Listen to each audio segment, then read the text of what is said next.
news portals no me hu say echina na Ghana Revenue Authority ebe introduce one city energy sector levy na womo postpone ye echina womo de beba yenim say NDC aban after 7 December ya President Mahama started adwuma first quarter the coupons eko. Oh yeah. First quarter. First quarter there. First half of credit. First half, yeah, yes. Because you're 7th month. Sure, yeah. You're pack quarter who cry. You're second quarter. Yeah. Ye ni mu se senior biano. Best 6 months. I want more ediwa be me dear. Ekwan bi aso no. Fuel coupons eko. First, sa energy levy buy 1 cedi no buy no. Mse Ghana for buffet. You kwa mi post tu near maybe wo social media so. Me platforms. Okay, can wadwin. Me bo wadwin because me we say obi to say Shamima, ama prat no me dey justify na wo mu defend o ma ye ready. So mbetua 1 cedi no, say o ma ye ready na me say like seriously. Who presidency? Yara ma free a coupon. Fu wa no beji ni free. Oji beji ni free ama. Ya ban san ba boka. Asa so kura che bia ma nkrofo. Sebi mukru mu kura no. Coupon no mu benya bi. Enti na wan say yesi aba beji 1 cedi per liter. Wu na wo gina bonte na wo kiremu na wo defend na wo justify 1 cedi na 1 cedi. Enti serious me sa part na me buofu. Se omo a wo mu ntofu wo no. Omo na e defend ye dey e justify. E no say me kasa ban we say bibia wo ye bia no e strategically bibia move na wo move no enti e kira na ye be introduce Ghana Revenue Authority e dis levy we say ban e na President Mahama e dis release we say ya ba fellas kwatro for so dia ba say henceforth o ye government official government appointee a who ni free fuel bia wo ba bia so be kwa koto fuel who ko gina goil na wa fill wo tank na wo kwa adwuma wa so we yi engine si so afra no pa kokopem anwumre wo ko ma pa wa so we yi wo ko girlfriend ho no mo a na che se wa pack car no na ejesi so because unya free fuel enti eye because ni ebuofu say mumu ntobi always na che se ordinary Ghanian na ensofa bedis ni nyina na esum de agu Ghana for so na just time bia no ye introduce new taxes new levy afensu kwa na existed ones na on so kwa na yes system ye increase at the end of the day me ni wo any Ivan ye ye ordinary Ghanaian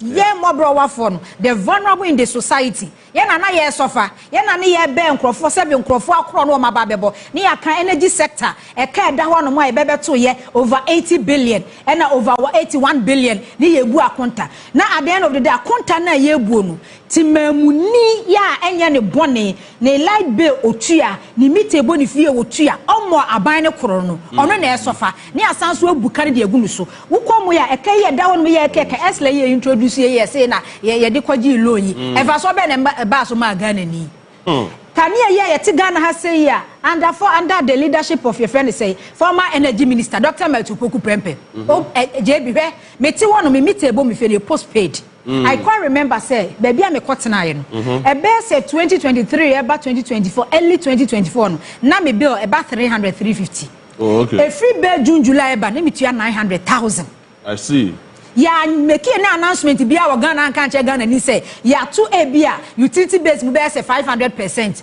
and now 600%. Only say installment of new meters no Ghana for complaining ye say what say ye prepaid ne bo ho no at the end of the month who spend best 500 say who spend more than 1,000 but announcement bia free periods one mama me kan che Ghana ni say e bia ya to e bia utility base in Ghana bo mu be say be 100% and I say be 200% and one say install new meters no na etwi boom boom boom boom boom boom boom na de be ya ne say aban ne ba na ya chichire timamu ni nsa de agu na chi ni akọ parliament na energy minister John Jenapo na wo chirem ye beto ka e ka no se ye nyi efiri ho no mo a dumso be ye CV Ghana for bebre e wo sen Ghania ni ejina so na afa no ye de 1 cedi akwakoto woto ye friend say fuel bia petrol diesel na say any petroleum yi bia na ye de 1 cedi atoso na abamu mpanimfo na fuel wo mu ntobi no omo na echirem omo na justify eni ye betua nti se na President Mahama I was so trust na to hono mo ono udi kan na che se ye timemfo na de ye di akiri won se oti ne ma bi se yi a enye wo bufu enye wo ya enhye wa horo ba won se president no wo tu anamon ye nyina na ya beto ha nti ye nyina nya de ye mwa na sa wo ha no ye nyi fafiri ho esan se sumu na ye de eya and then JB twade ne apie say government appointees government officials obi anto ni fuel ye wo Ghana ha say ni ye V8 de si hɔ no mo a V8 no ye bufu we free the boom na ye de akonwa ye de president akonwa ene sim be bia president be ko bia no esa say V8 no enye ne sika na ye de toye taxpayers money na ye de toye Mahama so ye bi me kai former president me say 8 years etwa mu ekoye na president Akufo-Addo so Ghana for ka ye nti obia na V8 tu pa na nam na ekọ na eba na ye de yesi makonwa ya president driver na etwi akonwa ni ye bufu we free enti President Mahama say wo Francis say ya na wo say wo ya na wo kode a edu ba bi emu oya say me kwa akoto fi wani introduce but that 11 kwa na o ma kire mu a me ti ase no emu da ho no plane enya de bi e hadwene bia enti so watwa support wana sa ma practice mi manom eno onra mo George na ponom mo ba beto fi well dia se nyina na ye ka ne obi ahụ ma aha na enya bufu bi aha Lucius when you coupon no that is government official Miniam Dasi, I'm for Quenyas na Menchia Wahefo, na Menchia NDC for Benso Badi Brabe Shamina. Na ASM de Anopaya Yini man who said communicate bisa enam media no so. I say President I say political appointees you know. Allowances are better than my for fuel, and no with immediate effect. Information about no pay no pay. As is into the more print on Monday. And here in there say, maybe to babu. Oko you see no babia and ye well. Now a sempa so who. Meaning say before NDC ebeba abaimuno. President Mahama any NDC for nyina ka kire Ghana for say ye bidura ye be reset Ghana adenti ana Ghana for nyina egitum say oman no apro atete asay esan MPP for any nanado abeba ye nua ba e kasa na o kasa bi Ghana be dia kongresi na ba so air condition asiso na be de nam Ghana abonten so enti na ahokire pa ye de na ewo ho ne Ghana fo nyina na egitum se ahokire den e wo ho enti na yehia obi a obeba ba den obeba ba gie ene ya President Mahama e ba ye no de oye se reset no mpanimfo kan asem bi se bebo dan frifie o bodam a o bodam di frifie ha ayi bronin kasa bele charity begins at home enti no se ne etie dia ministers a mewo anase ministers a meyi no ankane ohwe ministers na adu di kan yi ya okoyi about 125 ministers ewo Ghana haisi be nyina betika mu beti be wofie beji fuel allowance sahodo ni nyina beji bi ebo oman no ka eni nti no ebra so say ye nyina no ye be den ye de niam bi a ebetimi aboa ma ye ho ayeden ahenhan ye agu akwan mu eni no ka say 60 ministers no obeden obeyi enti se ohwa ministers a nanado eyi no President Mahama eye na dwen se odimu be half pe eni be de ebebu man no enti se o calculate V8 anka minister betinam allowances ahodo pediums ahodo ne fie ne security eni ayi housemaid nasefo mu nyina sa sika no ebeba be den ebeba bebu oman no futu amede aide edi abobra I think last week ni me Ivan call ayi meeting bi ana ayi for National Development Planning Commission na be kan bibi about say ohwe mortality rate ye maame mu abekọ awoso a be mafie na ekosoro what you say na emudodo na nso ye ade a akwati say ye wo chefa wom anase aban no wo chefa wom out of negligence ka ho bi ne ebi nso ohonum a enema bi ananka ese ya ntimi anye den anye enti no President Mahama kraka ese ayi wo hwe this assemblies no common fund na akona wa task be say every year bia no this assembly bia NC one chip compound what you say I say every district assembly bia na you so to me see one chip. Yes, year bia afibaku bia no say we see chip compound. I see. Na we say no e be possible so dia na che say ye hia sika. O ti ase. Say o calculate chip compound and the year ukọ nkurase na na say baabi a materials no a wo pɛ no kra no ne bo fam na. We hia be around 100,000 Ghana cedis. What you say? And I say 800. Yes, sorry, around 800,000 Ghana cedis. Now what you get then? What we the RC? Okay, yes, schools are hold a war or my babia and crowd as in Riasi. Any eco school. Until say Benya Sika dia could see chip compound. Ye Benya Sika edia kwako see schools are hold. E Benya Sika dia taught textbooks edia man crowd. Nature say abamu mpanimfo abenon so no. By the banya babi agina no enema bi abe enjoy say etimi den yetimi yi so kakra enti anyina no ye eche no kakra enti wo ho no ma wo ti V8 ma no wo ti air condition mu no ye hwan wo de no so kakra na ya nya sika de ato futuo mu na ya tumi de ya den ya tumi de abo oman no ho bra me bi hu ne say e ya sempa ebri bi atwam na ente saa what you say? The catcher say, or man, a moody, a time be a catcher say a moody no. I dear back one baby Adrian who has said, Baby Jet. What you say? Nabasania, then Basandi, a little big. And to our break MPP for another catcher say, or man who I deno, be introduce e-levy. But or man who I day, be introduce betting tax. Or man who I day, not full air costro. Or man who I did not offer saying, dollar no so ne boy de ne boy air costro. Enti e ma ho kire kese pie de e be toye o Ghana haisi. Enti no me no de meka say e ya sempa ba be wo political appointment no e ma be ngu no so say e ye ade bi a e ye hate bi wo hu say aban no pese be ho e kire be no. What you say because wo hwe oman ya yetim na wo hwe kwan a me kai bribi ayi nsoko but your bad painful be every honum eba when Methodist hospital na unim sa a walk on the previous day no na walk on no na benya ka emfa no de emfa number.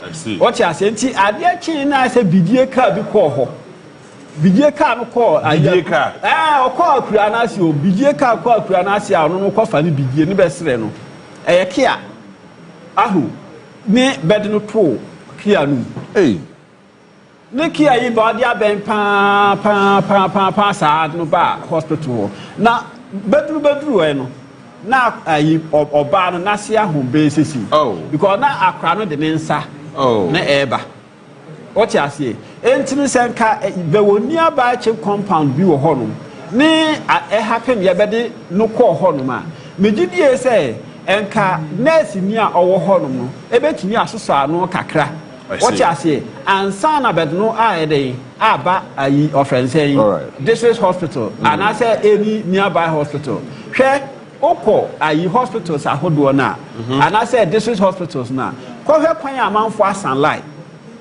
ewo honum what you say obo honum a ni issue no mild issue bi sa ana say enyade bi a wosuru bi a be obekwa kodi lies so a abrekwa nka bi a chip compound wo honum ni malaria simple malaria bi ni okọ ye na bi a behwe na enka no ho beto no but obetwa kwan akọ a district hospital no akodi lies so a minimum mekai incident bi a obi take queue no o ti queue ma okọ head doctor sa otwo no wawu enti piniko no ono so ti ho ansa na later be notice say wawu no otwo what you say enti no ensem bi wo ho no ma enye desa enti me hu ni say a good move ni President Mahama atake say at least say ministers no fuel allowances no so and me crowd me hu say your other allowances bi mu ho no enjoy yeah say betimi scrap is allowances no every ho no nanka at least ya to me dey ahwe the other sectors no so okay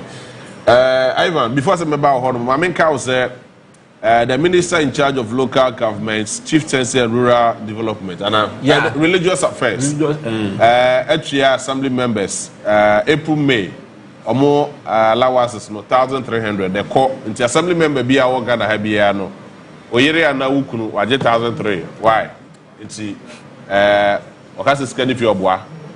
I mama me too. Yeah, salary ba wona nso. Aye. Wo salary ba wona. Oh, there be America. Yeah, my mencha na mencha what here for. Na menka say governance. Yeah. Is about the people.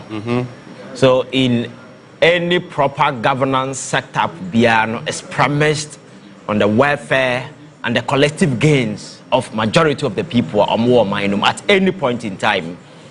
And policies and programs of government, always, as I reflect these daily needs of people. And like from a policy background, you can say the policy first of all, you look at problems our minimum. So you tease these problems out. Now what weave solution.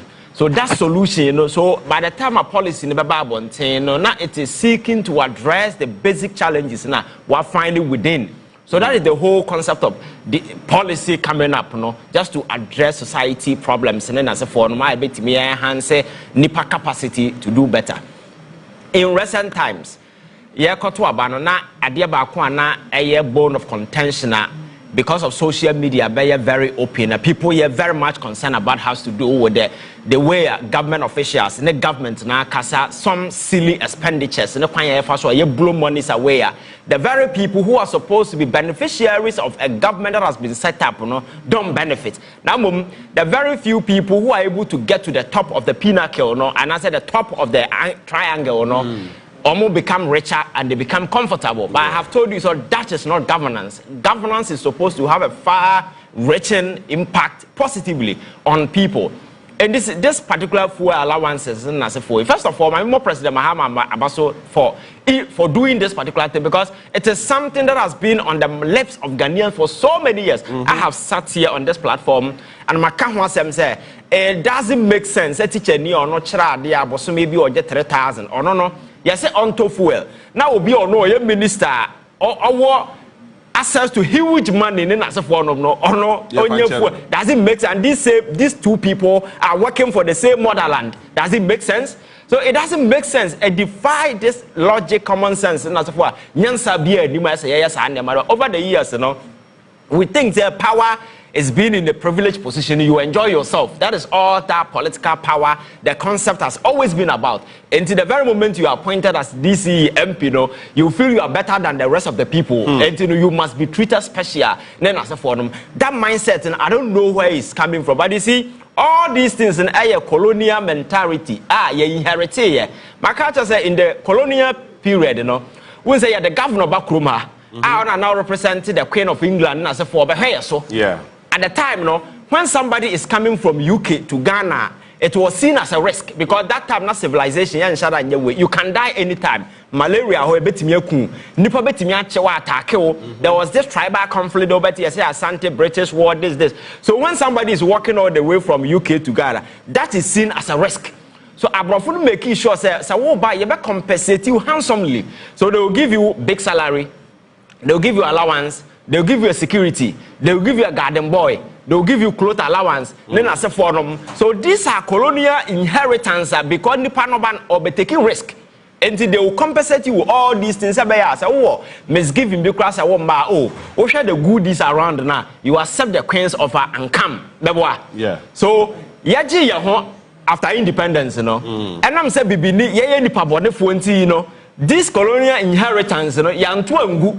And I yes say ni nyina ma ye ho. Realizing say yan kasa na ye di ye ho so. Enti na obekọ judge fie no or security or cook or hwan garden boy. Ni sa nkrofo nyina state na tu omo ka wo. Or security, ya man clothes allowance, ya man disallowance, ya man this all this nonsense of allowance, ya sasa dia man. So yes ya pama brofo na omo ko bikomba be di so. But the way we benefit, we invited all these things. I know the black man is okay with it. And I yanka say ye di hoso yes na ye di there. So I think that this is a breakthrough policy where President Mahama about because it doesn't make sense. Say government official because say top petrol na ordinary person should. And over the years, keep on and say nipa na on the use. Some of these keep on young lady 22 years na gu ne car boot. Ubeko no friend obi na yasesa man. So I know the day some of these privileges we abuse. So I know the day obete expenditure from government is huge. But you look at the developmental aspect, there is absolutely nothing to show for. And I mean, you can VAT, you fuel, petrol, chicken, and so forth. Does it make sense? You understand? But over the years, and I never win in our course. Emma, your friend saying a so for me, I think that this is a great move by president, and I think that he should continue. For me, the fuel allowance alone is not even enough. One thing this per diem people traveling. It's absolute nonsense. It is absolutely, that makes sense. Debbie, so you are not going there as an ordinary person. You are going there by the virtue of the fact that maybe you are a minister and you are performing your core function. At the end of the month, they pay you for your core function. So traveling out, why must that come with extra? And the funniest part of it all is say, so football space na GFA for na se for na. Per diem no muti ama mo no. E so chen salary o moje. Oh yeah. What I say? Yes. And all these things go away. Obi betime to kwan. Oh, JB from Hako Kumasi kwaye program. E bia program no betime wie one day aba. But when him say we spending more days abenya per diem ntino, the person will stay longer because the more you stay, the more you get your per diem. You understand? So I think say yes, yeah, reset here.